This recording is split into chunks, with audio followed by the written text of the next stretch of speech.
Hello, Sarah Coxon reporting here from North Wales and looking at the impact of the current government's decision to cut swathes of pensioners' winter fuel allowances, leaving many people feeling exposed to the elements.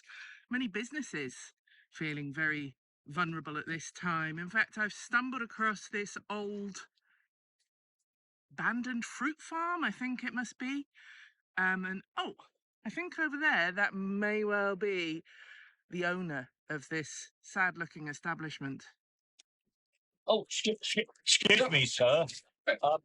You can't help me out with a few pence, can you? A bit of spare change.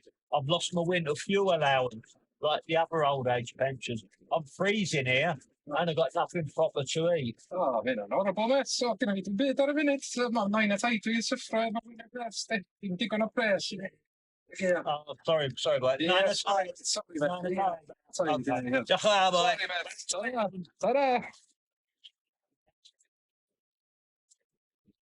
Oh, miss. Sorry to trouble you.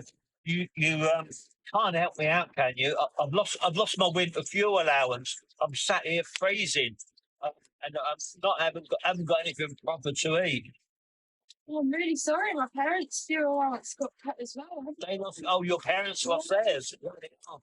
I tell you what, there I've got this tasty apple if you're hungry. It's found in the sand dunes and Blackrock Sands, and they say it tastes like the